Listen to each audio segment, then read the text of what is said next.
Cricket video बहुत दिन हो गए मैं नहीं लेकर आई ना, मेरे को अभी याद आ गया ऑल ऑफ सडन। तो अब मैं रिएक्ट करने वाली हूँ ऑन जब रोहित शर्मा ने वर्ल्ड कप जीतकर लिया अपने अपमान का बदला T20 world cup by the documentary. So before I start, hello I am Monali Nayak, welcome to my channel नखरे वाली मोना। और अगर आपने मुझे अभी तक सब्सक्राइब नहीं किया होगा तो please to subscribe my channel. So let's go. It's not the result that the Indian fans were hoping for. It's India's first loss to Pakistan in a World Cup encounter. Pakistan का हर plan इस match में बिल्कुल hit और fit साबित हुआ। तरीका होता है 5-6 विकेटों से हारो तो फिर भी बंदा अपने जज्बात संभाल लेता है। 10 विकेटों से जब आप हारते हो ना, then you can't control your emotions. Then you can't be controlled.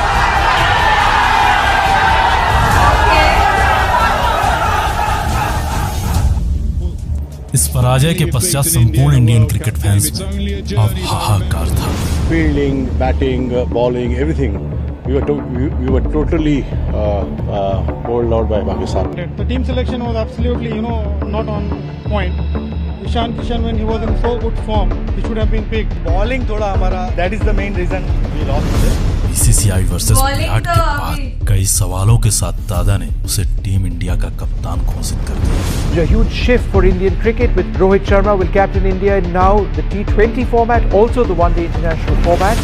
Team India का कप्तान एक ऐसा शख्स था जिसने आईपीएल की दुनिया में अपने टीम को 5 बार चैंपियन बनाया था। 5 IPL titles for the Mumbai Indians.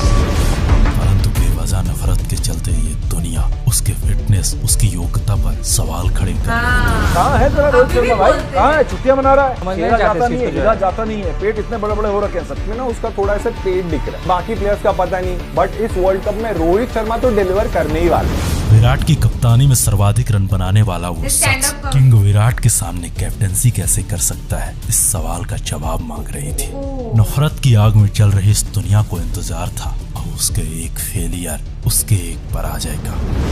नमस्कार, आप देख रहे हैं द डॉक्यूमेंट्री का स्पेशल एपिसोड, कहानी विश्व क्रिकेट के सबसे सेल्फलेस कप्तान की, सेल्फलेस कैप्टन, जिसने अपने वतन को विश्व विजेता बनाने के लिए अपना पूरा क्रिकेट करियर दांव में लगा दिया था, क्योंकि उसे वर्ल्ड कप दिखता था। कब दिखता है भाई? सिर्फ चेहरा नहीं, ज़ेन का आवाज लग रहा है थोड़ा बैकग्राउंड। 3 जो छोटे छोटे पिलर बने हैं उसके ऊपर वर्ल्ड का वो बना हुआ है, तो वो दिखता है मुझे, क्योंकि बीसीसीआई वर्सेस विराट के बाद 8 महीने से भी कम टाइम में उसे तैयार करना था एक नया भारत। इधर विराट का बैट फेस, बुमराह की चोट, जडेजा की फिटनेस, इन सब पर सवाल था और उसके सामने था T20 वर्ल्ड कप 2022। इस महाकुंभ को जीतने के लिए वो तैयार कर रहा था अपनी सेना, और कुछ ऐसे सेना नायक जो किसी भी हालात में हार मानने को तैयार नहीं थे, क्योंकि उसे बदलना था अपने टीम, अपने खेलने की मानसिकता को। परंतु पहले एशिया कप, फिर T20 वर्ल्ड कप में उसकी असफलता अब संपूर्ण दुनिया को चुभने लगी थी। मीडिया, सोशल मीडिया में उसके छोटे छोटे रिएक्शंस पर मीम बना दिया जाता, जबरदस्ती उसे ट्रोलिंग का मोहरा बनाया गया। हद तो तब हो जाती है जब मोहल्ले में बेरोजगार घूमने वाले ये तल्ले सस्ते 2 मुहे कुकुरमुत्ते पत्तलकार उसे खुलेआम डालडा बड़ा पाव कहने लगे। कप्तान भी बन सकते हैं और घी के डब्बे का ब्रांड एम्बेसडर भी लगते हैं, कि अब डालडा घी पे उनकी फोटो आ जाए या हल्दीराम मिठाइयों पे उनकी फोटो। यूट्यूब की दुनिया में कुछ लुक्खे लोगों की एक भीड़ कंटेंट के नाम पर उसकी ट्रोलिंग परोस रही थी। लेकिन जिस तरीके से बड़े मैचेस में फ्लॉप हुए हैं, बार फ्लॉप हुए हैं, लगातार फ्लॉप हुए हैं, मतलब एक जन्मसिद्ध अधिकार उनका हो गया कि फ्लॉप होना बड़े मैचेस में। 2 T20 world cup, Rohit Sharma super flop, Asia cup फिटे मुंह, वर्ल्ड कप फिटे मुंह, WTC फिटे मुंह, कि रोहित शर्मा टॉप 5 ओपनर में भी नहीं आते। गली मोहल्ले में जोकर का रोल करने वाला ये सस्ता मुत्तलकार भारत के राष्ट्रीय कप्तान पर बकचोदी कर रहा था।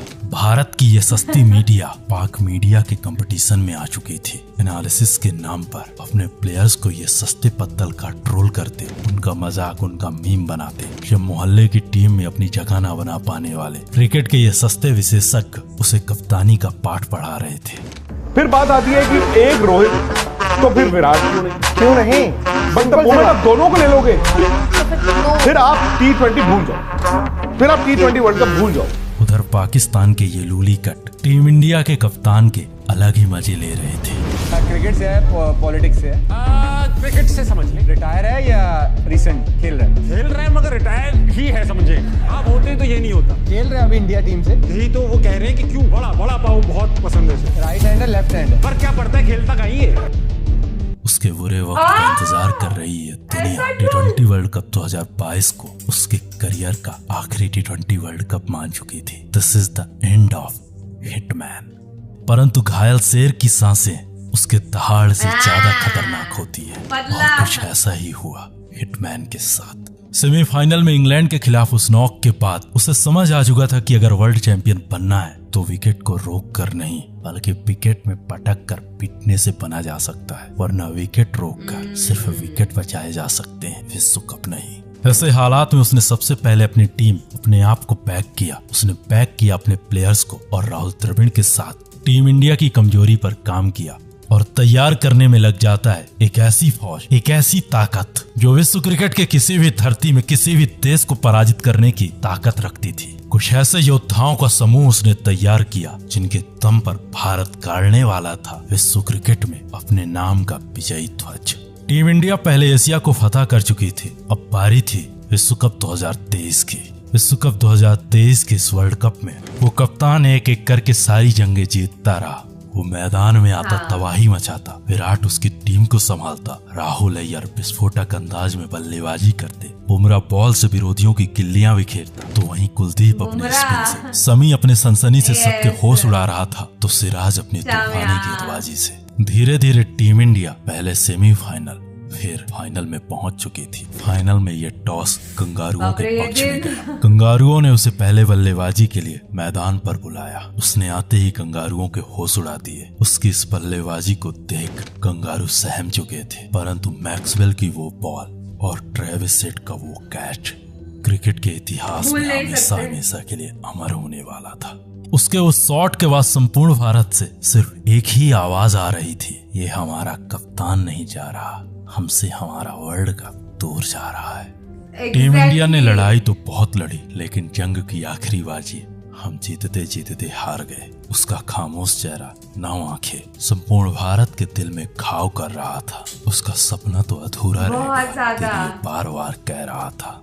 उस हार के बाद संपूर्ण भारत अंदर से दहल चुका था। इस दर्दनाक घड़ी को झेलने के बाद पूर्ण भारत को एहसास हो चुका था कि अब इस टीम इंडिया से कोई उम्मीद नहीं करना, क्योंकि उस हार ने संपूर्ण भारत को अंदर से दहला दिया था। सबके जहन में एक ही दर्द, एक ही आकांक्षा थी, काश 19 नवंबर हमारा होता। इधर एक बार फिर उसके T20 चैन पर सवाल थे, उधर मुंबई इंडियंस से उसकी कप्तानी भी जा चुकी थी। मीडिया के ये सस्ते पत्रकार उसके फिटनेस, उसकी योग्यता पर सवाल कर रहे थे, लेकिन जैसा है कि ये लाइन, उस पर एक और भरोसा था। मैं आपको एक प्रॉमिस करना चाहता हूँ कि रोहित शर्मा की कप्तानी में 2024 में बारबाडोस में हम जरूर भारत का झंडा गाड़ेंगे। फिर अफगानिस्तान के खिलाफ सीरीज में उसका चयन हुआ। सीरीज के 2 मैचों में उसके बैक टू बैक 0। एक बार फिर इन कुकुरमुत्ते 2 मुहे पत्रकारों का मुंह खुल चुका था, लेकिन सीरीज का आखिरी मैच और उसने फिर से दुनिया को बता दिया कि हु इज द हिटमैन। सबसे बड़ी बात है कि आप में वो भूख है, क्या आप में वो ताकत है, वो रॉ इंस्टिंक्ट है, किलर इंस्टिंक्ट है जो रोहित शर्मा में तो है। रोहित शर्मा ने उन सभी को एक आंसर दिया है कि भाई अभी मेरे में क्रिकेट बाकी है। इस बंदे ने, आज हमारे कप्तान ने सबको रॉन्ग प्रूव करा। लोगों को याद नहीं है मेरे फेवरेट बैटर तो वही थे रोहित, लेकिन शर्मा अगर अपने नेचुरल गेम को बैक करे उनको कोई आउट नहीं कर सकता। फिर आईपीएल हुआ। आईपीएल में उसकी शानदार परफॉर्मेंस रही, लेकिन अब बारी थी वर्ल्ड कप 2024 की। एक बार फिर से टीम इंडिया उसकी कप्तानी में अमेरिका के लिए उड़ान भरती है, परंतु इस बार संपूर्ण भारत उसके इस टीम इंडिया से कोई उम्मीद नहीं कर रहा था, क्योंकि अब सबको यकीन हो चुका था कि ये टीम इंडिया कितना भी बेहतर खेले, इन्हें अंत में फाइनल या सेमीफाइनल में चोक कर जाना है। परंतु टीम इंडिया का वो कप्तान सीना तान कर टीम इंडिया के साथ खड़ा था। उसने पहले आयरलैंड, फिर पाकिस्तान, फिर अमेरिका, बांग्लादेश, अफगानिस्तान, ऑस्ट्रेलिया, अंत में इंग्लैंड से बदला लेकर अपने टीम को पहुंचा चुका था विश्व कप के फाइनल के दरवाजे तक। विश्व कप के फाइनल में टीम इंडिया का सामना होने वाला था साउथ अफ्रीका से, परंतु उसके बाद जो हुआ वो विश्व क्रिकेट के इतिहास में स्वर्णिम अक्षरों से लिखा गया। टीम इंडिया साउथ अफ्रीका को पराजित कर विश्व क्रिकेट में अपने नाम का विजयी ध्वज लहरा चुकी थी। 17 साल बाद टीम इंडिया वर्ल्ड चैंपियन बन चुकी थी। बारबाडोस की उस धरती पर टीम इंडिया का विजयी ध्वज उस कप्तान ने अपने हाथों से गाड़ा। 17 सालों बाद टीम इंडिया एक बार फिर से T20 की दुनिया में वर्ल्ड चैंपियन थी। 10 साल बाद एक बार फिर से टीम इंडिया के पास आईसीसी के टूर्नामेंट पर चैंपियन थी और अब खत्म हो चुका था संपूर्ण भारत का वो इंतजार, जिसका इंतजार संपूर्ण भारत पिछले 10 सालों से कर रहा था। अब बयान बदल चुके थे उन कुकुरमुत्ते दो मुहे पत्रकारों की जो क्रिकेट के हिटमैन की ट्रोलिंग कर रहे थे, जो उसे कैप्टनसी प्लेयर कह रहे थे। ये होती है लीडरशिप, ये होती है कैप्टनसी। सारा श्रेय एक ही आदमी को जाता है। This is the Rohit Sharma show. अकेले ही has led from the front when nobody believed in him. जो कप्तान है, कप्तान को निकाल भी नहीं सकते ना, अभी इसी वजह से चल रहे हैं आगे आगे। इस सीरीज में कैप्टन नहीं होता वर्ल्ड कप में तो सारे मैच नहीं खेल पाता वो। क्या करे, रिटायरमेंट रिटायर ले लेना चाहिए। शर्मा से यही कहना चाहता हूँ कप्तानी शिप छोड़ दे। एक वर्ल्ड कप विनिंग कैप्टन हो गए हैं। शर्मा पूरे टूर्नामेंट में अच्छा खेला क्योंकि उसने ऑस्ट्रेलिया और इंग्लैंड के साथ जो किया उससे रियल क्रिकेट फैंस कभी नहीं भूलने वाले थे। क्या ही एडिट्स बने थे उसके बाद, जब ऑस्ट्रेलिया एंड इंग्लैंड का वो जो बदला लेने के बाद एनिमल वाला वो जो एडिट था एंड एवरीथिंग, खतरनाक एडिट्स बन रहे थे। मैं इतने दिनों तक, हम जीतने के बाद भी इतने दिनों तक वो कैच से लेके सारी चीजें हाईलाइट देखे जा रही हूँ। अब मैं भी बहुत सारी वीडियोस पे रिएक्ट करती हूँ क्रिकेट से रिलेटेड, बट है ना, कभी भी मुझे ऐसा नहीं लगा कि रोहित शर्मा में पोटेंशियल नहीं है। आई डोंट अंडरस्टैंड लोगों को अपने अंदर, मतलब जब वो झांक के देखते हैं, डोंट दे अंडरस्टैंड कि यार मैं क्या बोल रहा था इनके बारे में। आपको ना बहुत अपर लेवल पे जाके सोचना पड़ता है जब आप किसी को क्रिटिसाइज कर रहे हो, कुछ भी कर रहे हो ना, बहुत अलग लेवल पे जाके सोचना पड़ता है। जैसे हार्दिक पांड्या को सब लोग इतना ज्यादा क्रिटिसिज्म हो गया था, रील्स वील्स भी बन रहे थे। तब मैं थी जो मैंने यूट्यूब चैनल पे बोला था वो इंडिया के लिए खेलते हैं।